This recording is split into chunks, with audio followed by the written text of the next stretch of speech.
Welcome to Football with Cheese. So, crazy Sunday of football. I'm recording this on a Monday. So, the Bears and Vikings have not played yet. I'll probably release it before the game. I was thinking about releasing this on Tuesday, but I'll release it before then. So, make sure you are subscribed. Hit the bell for notification. This is the first time I've done a video after the regular season. I started this in January when the postseason started. So what I think I'm going to do is Monday or Tuesday I'll release a recap video over the weekend. And then Thursday or Friday kind of do a preview and go over news and notes. I also, probably not going to do this every single weekend, but Sunday morning if I have time I'm going to do a college football recap because this channel does cover college football. Most football channels do not, but I love college football, and we focus on the NFL draft on this channel, so we have to talk about college football. I also do the podcast every Tuesday night, Sports Truth Podcast, with my buddy Mike. We talk college football, baseball, and of course NFL. 9 Eastern, 6 Pacific, every Tuesday, link in the description. So what I'm going to do, I have no notes, because if I had notes, this would be a 30-minute video. I'm going to try to keep it to 20 minutes. Yeah, right. I'm going to just go over each game real quick. Some I'll talk about more than others. We'll talk about Bills, Ravens, and Packers, Lions, probably more than the others. But I'm just going to quickly go through, give you my 2 cents. Let's just start with the Eagles, Cowboys. It seems like it's been weeks since that game happened. Really interesting game. It was the offenses early on. Defenses weren't playing well. Looked like it was going to be a complete shootout. But most games when teams are scoring a ton in the first half, it slows down the second half, and vice versa. Not a lot of scoring in the first half because teams adjust. They get into halftime and they adjust. And so that's what happened this game. The defensive coordinators adjusted. Then you had the lightning delay. I think that really hurt the offenses. So I think there were 3 points scored the entire second half. Dallas didn't score in the second half. But they had a shot. CeeDee Lamb just started dropping everything. It's almost like he was paid to make sure they lose. I'm not saying he was. It just not like him to have all those drops. It was closer than I thought it would be. They really could have used Micah Parsons when Jalen Hurts was scrambling. He had 14 rushes. They could have really used him to chase him down. Now, we'll never know if they would have won the game with Micah Parsons. I think they probably would have. This was a very close game, but Eagles get the win. What this showed me was Brian Schottenheimer is an upgrade over Mike McCarthy. They ran the ball better than I expected. They still need a better running back, but Javonte Williams did all right. Miles Sanders had a 49-yard run. So the running game will be okay because that's what Brian Schottenheimer wants to do. And, the Eagles, they'll be fine. I know A.J. Brown owners, 1 catch. Fantasy owners are all upset. A lot of big-time receivers did not have good games, but sometimes week 1, the defenses are ahead of the offenses. Big win for the defending champs. Got to win your home division games. Chargers Chiefs surprised me. We're going to talk about this with multiple games, but in this game, you can see who the really good coaches are in week 1 because they have a whole offseason to watch film and prepare. And Jim Harbaugh and Greg Roman are very good coaches because the Chiefs have a very good coaching staff too. But I remember when Harbaugh was the 49ers coach and they played Green Bay. I think in Green Bay, opening day, it's been at least a decade. And Jim Harbaugh was ready for everything Green Bay tried to do. Every single thing. And I thought, God, he's so much better coach than Mike McCarthy. Think how many Super Bowls Aaron Rodgers and the Packers would have had if they had a really good head coach like a Jim Harbaugh instead of a complete moron like Mike McCarthy. It's crazy to think about. But let's get into it. The Chargers came out passing, which was surprising because Harbaugh's philosophy is run first, and they have Najee Harris and, of course, Marion Hampton, who look very good. But if you watch the Super Bowl, the Chiefs stopped Saquon Barkley. Their run defense was fine. It was the pass defense that was terrible. And the Chargers saw that, and they came out passing. This might be a new philosophy for the Chargers. We have a good receiving core. Let's open it up. Let's pass more this year. And they did, and it worked. Justin Herbert looked terrific. And what I liked about the Chargers is they used Ladd McConkey a lot as a decoy. Because you saw what Ladd McConkey did at the end of the year as a rookie. Had a huge playoff game. he was going to be the focus, and the Chiefs can't let him go off. So they used him as a decoy a lot, and it got Quentin Johnson and Keenan Allen open, definitely for a couple touchdowns. I don't think Quentin Johnson's ever going to have a game that good again because he's just not that great. But yeah, the Chargers offense looked tremendous. Didn't seem to miss Rashawn Slater, their left tackle, who's out for the year. And the Chiefs, wide receiver is a problem. With Rashee Rice is suspended.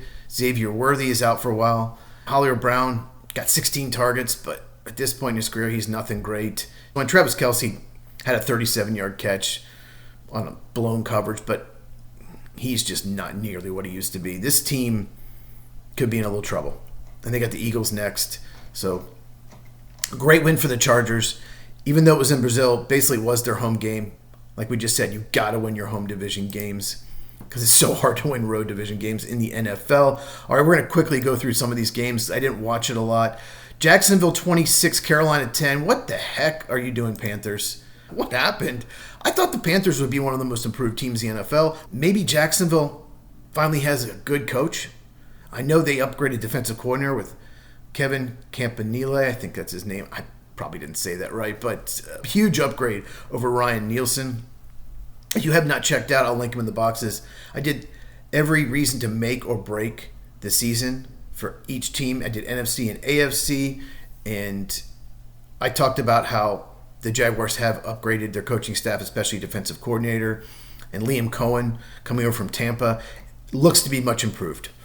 So, great win for the Jaguars. I don't know what to do with Carolina. I really thought Teru McMillan, good offensive line. Bryce Young threw 2 picks. I thought he'd take the next step. Wow. Travis Etienne, 143 yards rushing. Carolina just must have played terrible. Obviously, week 1, any team can play really well or just not show up. Clearly, Carolina played bad. So maybe Jacksonville is a playoff caliber team, or maybe Carolina's just that bad. We'll see. Giants, Commanders. I hate that name, Commanders. It sounds like the worst middle school football team you play. Bring back Redskins. Yeah, this wasn't surprising. The Giants' offense stinks. You have Malik Neighbors, and you have a good left tackle, Andrew Thomas, and the rest of the offensive line sucks. The rest of the receiving core sucks. There's no tight end. They can't run block.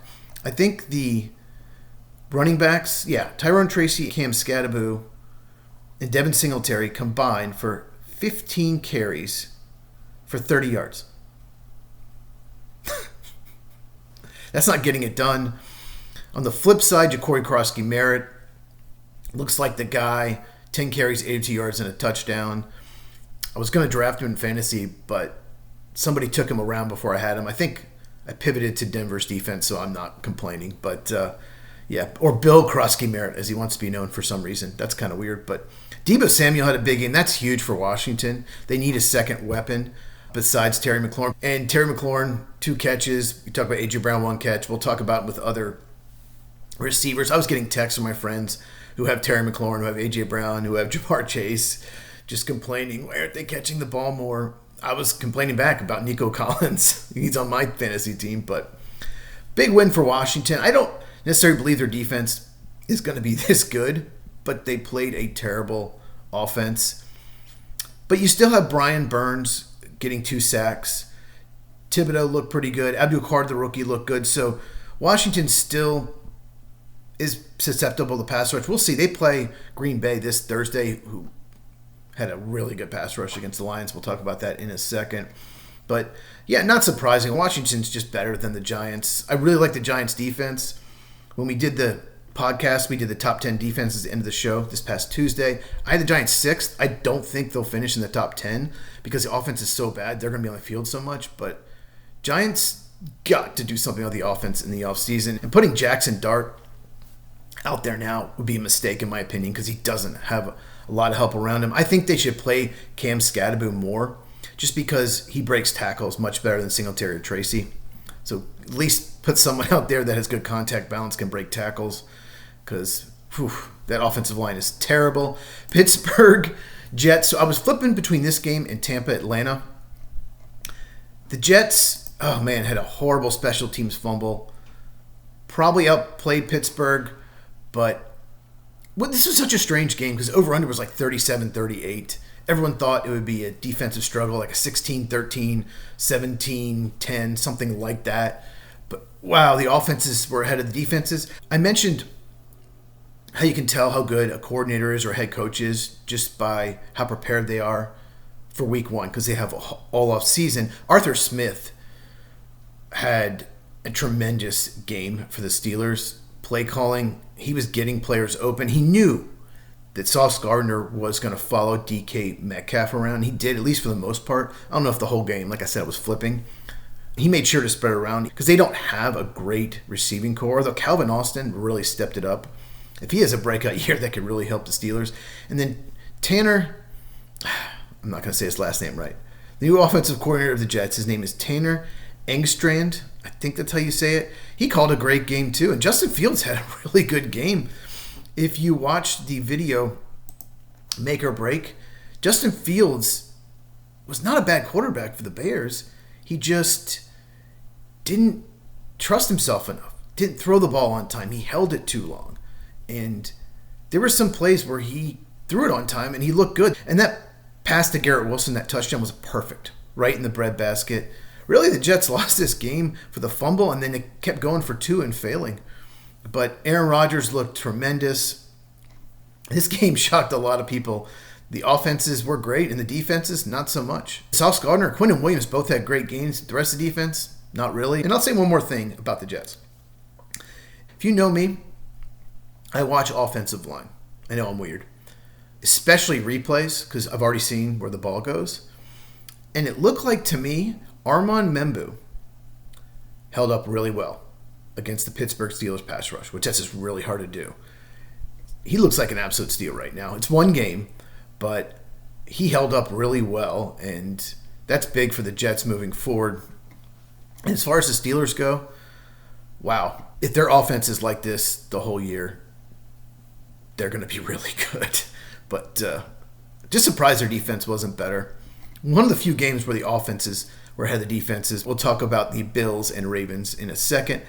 Cardinals, Saints, I'm not going to talk about this too much. Saints aren't very good. The defense played better than I expected. Saints might not be as bad as I thought, but their offense is going to struggle all year. Scored 13 points. Arizona had to win this game, and they did. Kyler Murray played well. Marvin Harrison Jr. had a good game. Their chemistry is very important to the success of the Cardinals this year. Trey McBride, very good player. Those two are going to get most of the targets this year. They just don't have another weapon in the passing game. And I want to point out, Will Johnson had a great game. The cornerback, he looks like a second-round steal. He should have gone top 15, but he had an injury, and the rumor from multiple sources was teams thought he was more of a 4.6 guy than a 4.4, and he couldn't run because of the injuries. So if you run a 4.6, your ceiling is very limited as a corner in the NFL. I don't think he's a 4.6 guy. He looked tremendous.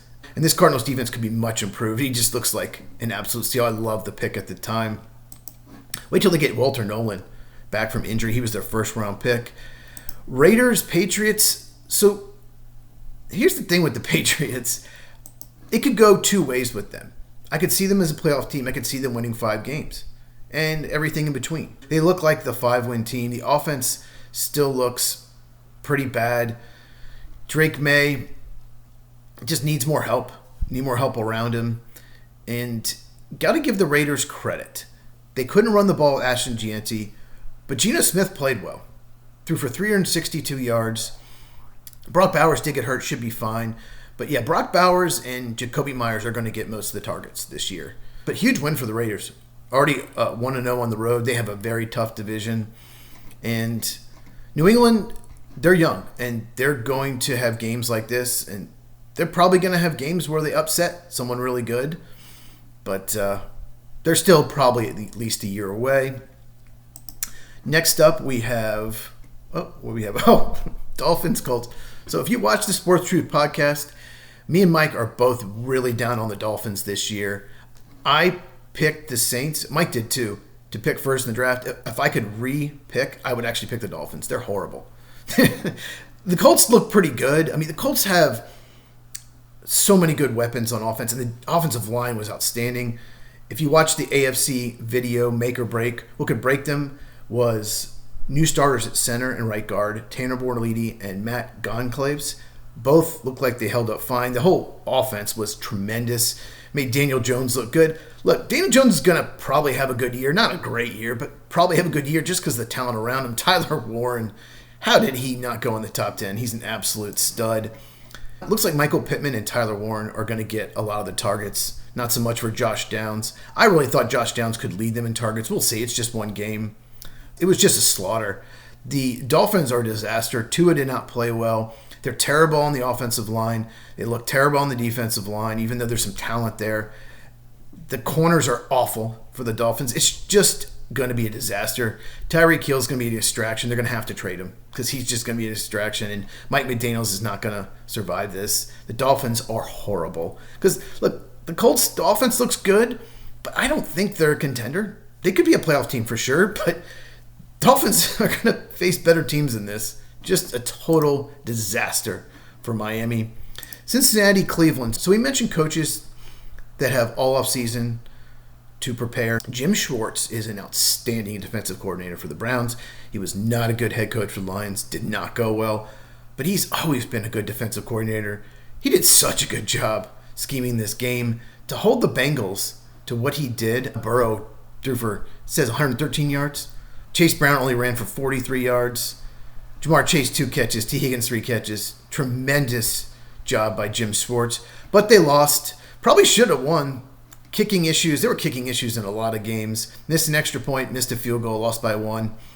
For some reason, the Bengals offense just doesn't play well week 1. They didn't play well week 1 last year, but they somehow hung on. That's huge for the Bengals. I do think they're a playoff team, especially to really struggle on offense and still come up with a road division win. I know the Browns aren't going to be very good this year, but still, huge win for the Bengals. Tampa Bay, Atlanta, another kicking game. Both teams were missing kicks like crazy. Tampa Bay goes ahead 23-20. If he makes the extra point, it's pretty much over. He doinks it. So Atlanta has a chance. They drive down. What is that kicker's name? I can never remember his name. Young-Ho Koo for the Falcons misses the field goal. It was 40-some yards. Just terrible kicking in that game. You know, Baker Mayfield and the offense struggled. I'm not sure if it's the Atlanta defense improvement, but Baker did struggle. I think he'll be fine because Emeka Egbuka really bailed him out. This was a really bad game for Baker Mayfield besides those 2 touchdowns to Emeka Egbuka. He's an absolute stud. He could win Rookie of the Year. He's already got 2 touchdowns. I guess he's on pace for 34 touchdowns. Yeah, we'll see. And they're going to get Chris Godwin back at some point, maybe. But despite that, big win for Tampa. And if you're the Falcons, this is one of those games you might look back if you missed the playoffs by 1 game. You got to win home division games. Bijan Robinson, 6 catches, 100 yards. He's so good. Reminds me of Marshall Faulk. Yeah, I'm saying it. I'm comparing him to a Hall of Famer just because he can run and he can catch. He's such a weapon on both ends. And Tampa did a good job stopping the run. If you know Todd Bowles, his teams always want to stop the run first. He's old school that way. So Bijan only ran for 24 yards, but he had 100 yards receiving. So you can use him in multiple ways, but tough loss for the Falcons. All right, I need to speed this up. San Francisco, Seattle. Seattle just made 2 mistakes late. George Kittle got hurt. He was having a good game. Brock Purdy did not play well. I didn't agree with giving Brock Purdy $53 million a year. I think he's a product more of the system. I don't think he's a top 15 quarterback in the league, but who else are you going to get? If you don't pay him, do you have another option? So they had to pretty much pay him, but he had 2 interceptions, didn't play all that great. Despite having injury issues leading up to the game, Chris McCaffrey did have 22 carries, so he's fine. Looks like they'll get Ayuk back at some point. Ricky Pearsall looked pretty good. But the turnovers late is what did Seattle, and they could have won. They had their chances late. They were on the 9-yard line when Nick Bosa pushed the right tackle into Darnold, and he fumbled. But too many mistakes for Seattle. But San Francisco gets a road division game to start the season. That's big for them. I don't think either one of these teams is a playoff team, but definitely hurt Seattle. Losing this game will hurt their chances later on. Tennessee, Denver, what a sloppy game. All these 4 o'clock start games, 4 Eastern, 4:25, were just so sloppy. Green Bay is probably the only team in that time slot that played well, but Bo Nix was awful from what I saw. I'm watching Green Bay, Detroit, and I had Reds on the other TV, but every time they'd show a play, it was Bo Nix making a mistake or the Titans wide receivers running the wrong route or drops. Cam Ward didn't get a lot of help. He needs better receivers than that. He needs better offensive line. Going to be a long year for the Titans. Their defense did play pretty well, but Denver's defense is just so good. But there were times when Titans receivers got open and either they weren't on the same page with Cam Ward or they dropped the ball. The offense is just going to be a mess for the Titans this year. But despite playing really bad on offense, Broncos get a win. And you got to win games like that. So Texans, Rams get the win. Another sloppy game. The Texans offense, man, I don't know what to do with them. Obviously the offensive line isn't good, but 3 field goals, that's all. They've got to be better. They have a good defense, but they have to be better than this. And Rams just got 2 touchdowns and won 14-9. Just a sloppy game. I thought they would just feed Nico Collins. Just feed him like crazy this year. Only 5 targets, 3 catches, 25 yards. And you got to mention Puka Nacua. He's so good. He's good. He's always open. He's just that guy. He's a top 5 receiver in the NFL for me. Just an outstanding player. No more needs to be said about the game. This is just going forever. Detroit, Green Bay, and Baltimore, Buffalo. We'll talk about them, and then we'll end the video. So, clearly, Micah Parsons made an immediate impact. He got a pressure early on.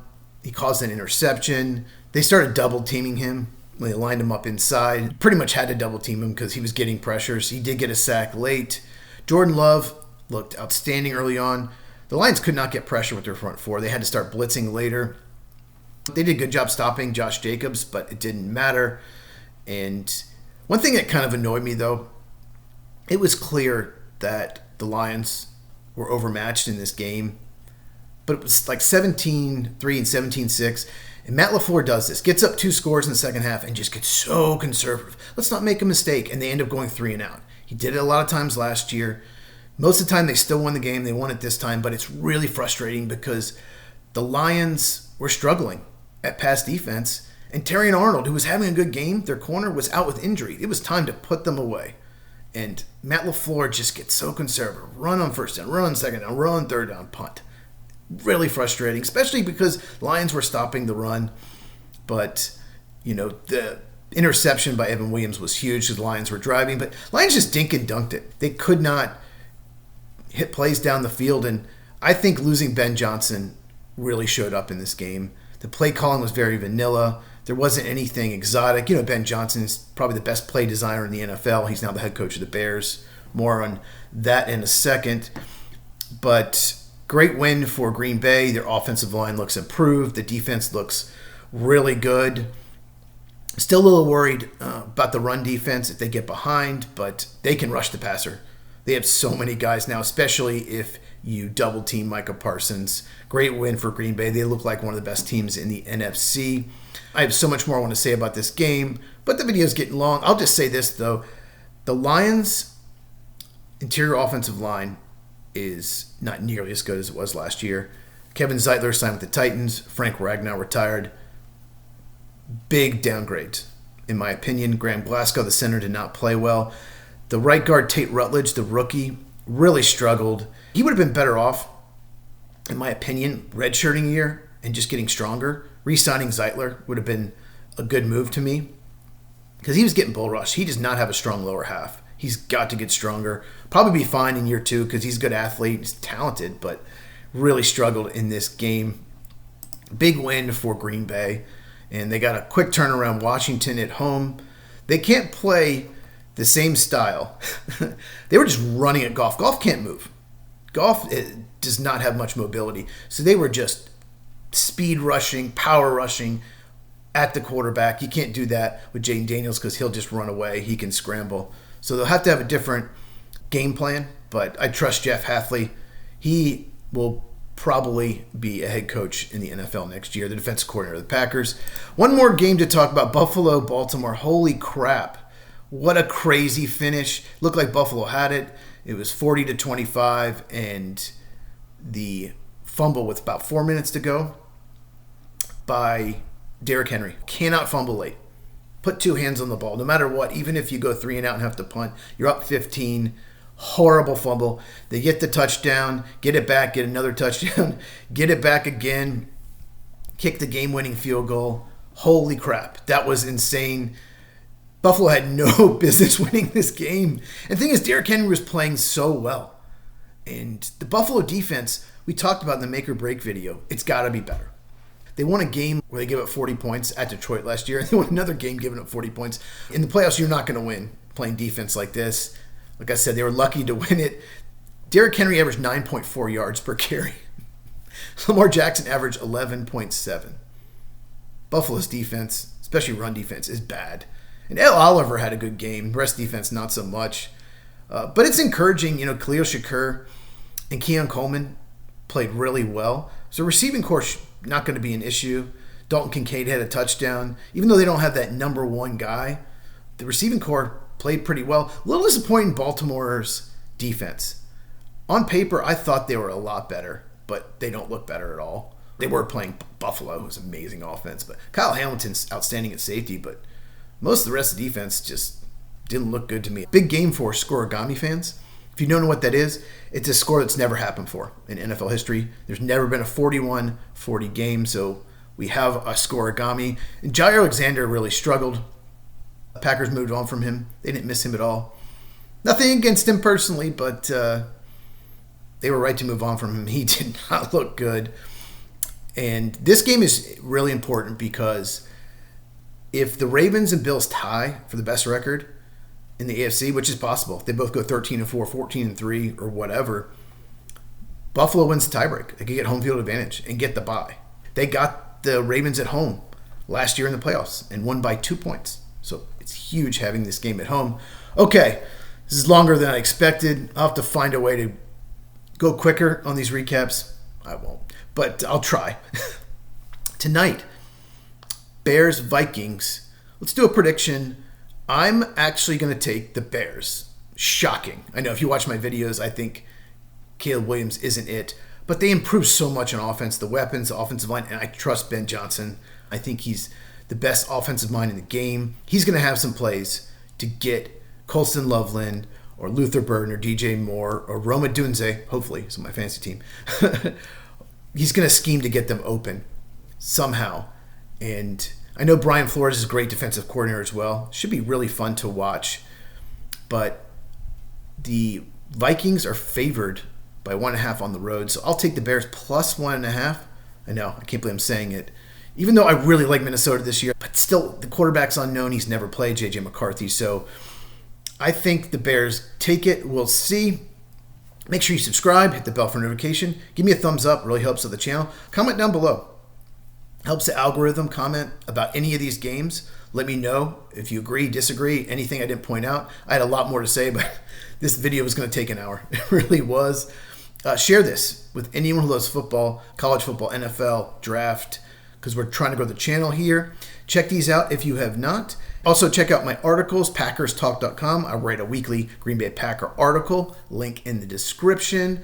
We'll see you Tuesday night, 9 Eastern, 6 Pacific on the podcast with me and Mike, and I'll see you in the next video.